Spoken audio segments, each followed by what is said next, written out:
Hey, did God bless you with a child that you can no longer get rid of? Well, before you abort that baby like this video, today we will be talking about The Wild Robot. Listen, I might have left my stove on in the middle of the forest, so we gotta wrap this up. Yeah, this is an original movie made by DreamWorks. And guess what? It's actually good. It gives you the feels. Not gonna lie, it's been a while since Inside Out 2 that a movie has actually been able to give me those good feelings of, yeah, this is sad. But what exactly made me want to make a video about this? What godforsaken lesson can we learn here? Well, a huge ass lesson for motherhood. Surprisingly, I expected none of this because I saw none of the trailers. Just like my ex-girlfriend's Hitman, this was completely off of my radar. This story is about this robot named, I can't remember the number, so Roz. She is a product made to clean and help. In her approaches to actually helping the woodland creatures, she keeps damaging all of their property and undermining every progress that they make. You know, whatever woodland creatures do in the forest. Shortened to the point, it's a pretty rocky start for our main character robot, but by the time she's able to get past her language barrier, they absolutely hate her guts, or in this case, mechanical parts. In assumption that there's nobody that really needs help on this island, she turns on her radar, and right before she can contact her superiors,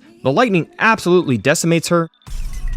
Because obviously, you gotta reach a high place to get a good signal, but amongst all that tussling and toiling, actually ends up killing a giant bird. And killed the rest of the family because the robot goes wild. No, I'm just joking. And I remember my experience watching this. This wasn't until the point that I actually clued in that this is a mother story. Also, but in conjunction with this mother possum who has so many kids. And something I forgot to mention earlier, bad video I know, is that the robot Roz will take up any challenge if it's congruent with somebody needing help. In the sense, she will complete a task. So, the mother possum basically gives her the task of becoming a mother herself. And you get some pretty interesting criticisms from the robot Roz herself, basically saying that that is not in her programming. Which is pretty funny because, yeah, being a parent is an ultimate sacrifice. It's not natural for a person at all. But the entire reason why we do it is because we love. We hold ourselves to a societal conditional stress that's perpetuated by society and the means of survival. Questioning parenthood is like questioning God itself. So, Roz takes up the challenge with open arms. But even as a robot, she's incredibly stressed from the ordeal. She also gets a fox best friend, which I have no idea what his name is,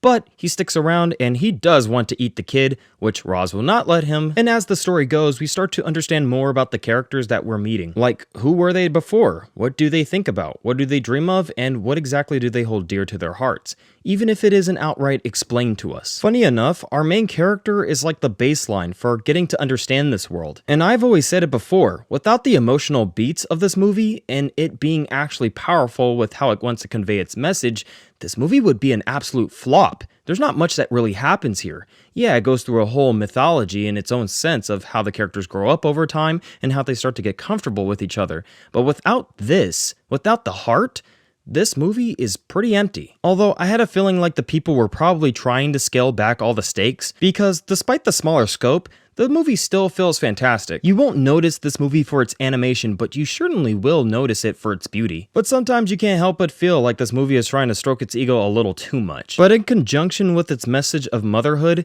it also comes up with another message in regards to people's survival skills kicking in, and how you have to override your programming. Part of the contribution to allowing Roz to take care and mother the child, predicated on her learning more about organic behavior rather than robotic, pushing her more and more outside of her comfort zone and eventually allowing her to have more emotions. Also doubling with the fact that she's dealing with the runt of the litter. Every other character in this film, even the more heroic kinds, always remind her that her newfound child, Bright Bill, is going a lot further than he ever was intended to go. Top that off with also the fact that his wingspan is just too small. So many things are basically working against him for her to get this task of raising this duckling. But by golly, she finds a way. Not only that, which like the Olympics that brings us all into crippling debt at the end of it, she also finds a way for all the animals to live in harmony, however the fuck that's able to happen. Helps the animals come to a truce to not actually eat each other while they're inside of this hut that she built. And originally was just for the child,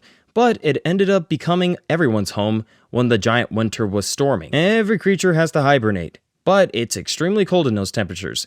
So once she brings them back, they all start to fall in love with her ways of life. And despite the fact that a lot of them still hold grudges against each other, including the giant robot, seeing how much she's able to sacrifice for her child and also the other fox, who everyone absolutely hates, they start to test the idea of actually working together for their common goals and interests. And at the end, once they're battling the large armada that does want to take her back, she has a change of mind and wants to stay, impressing upon the animals that they do need each other, and it's better to work together than work alone. And surprisingly enough, at the end of this, Roz ends up creating an entire family out of the forest. Now, the movie still understands that every animal's gotta eat, and it does not shy away from death, but for the majority of these animals, they do see each other as kinship. Now, just like an innocent bystander test animal, let's start dissecting this film. Specifically, this film comes from Chris Sanders, who co-directed The Croods, oh I love that movie, How to Train Your Dragon, that was kind of mid for me, and finally Lilo and Stitch, holy sheesh. For I am a filthy casual, and I have never read the book. Yes, that's right, it did start off as a book.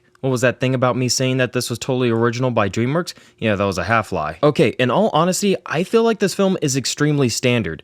Yes, it does give you the emotional punches, but for some reason, I don't feel like this is going to redefine filmmaking in its entirety. Hey, this might be a controversial take, but I think that the movie kind of dips in quality, at least after the halfway point when the son, Bright Bill, ends up leaving with the rest of the flock, and that's exactly the climax where you feel all those feels. But near the end, it kinda does have its own celebratory fight scene when it comes to all the animals. Like realistically, these are giant robots, but sure, let's let all the robots get demolished by all the woodland creatures, no matter how small. But still, you do have to stretch your suspension of disbelief when it comes to these animals actually fighting off these bucket of bolts. And don't get me wrong, I feel like it's a solid movie. But I really do feel like the smaller scope really diminishes the quality of the movie. Like, it does start off with the robot falling on an island that honestly is not inhabited by any humans, it's just animals. But by the end, I kind of expected them to work up to like some secret armada or something that's made by the humans. But instead, no, it's not about going up against humans at all. And that's just pure wish fulfillment from me. And now, this is in my own headcanon space.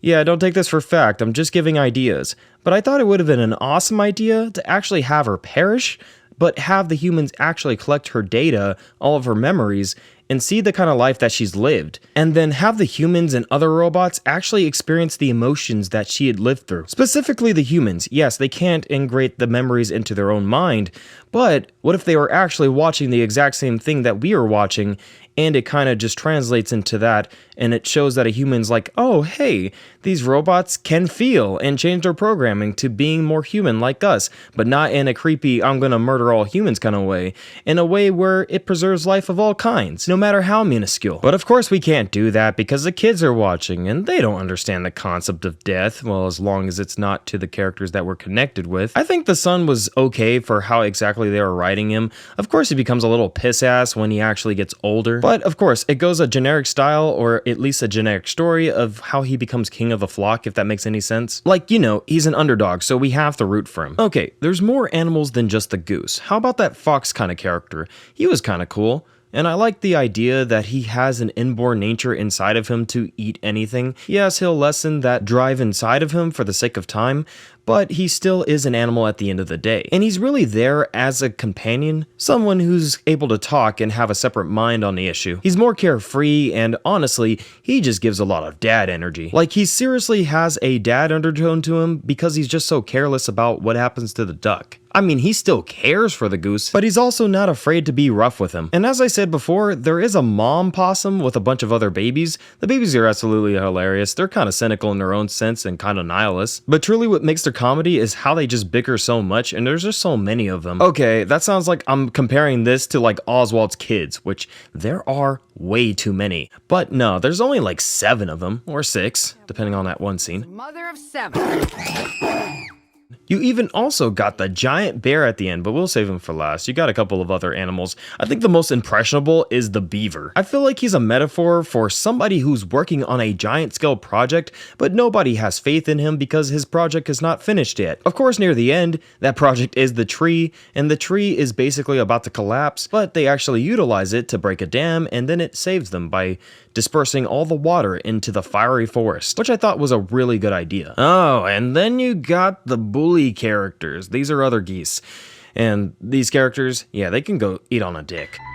suck. Like, honestly, they barely even get any screen time after they're introduced. And then we instead focus on this long-necked duck. Oh god, that's his name. I remember that. And he's voiced by Bill Nye the... No, it's not the science guy if you were thinking that. And the only one that I can think of at this point that I haven't mentioned is the bear.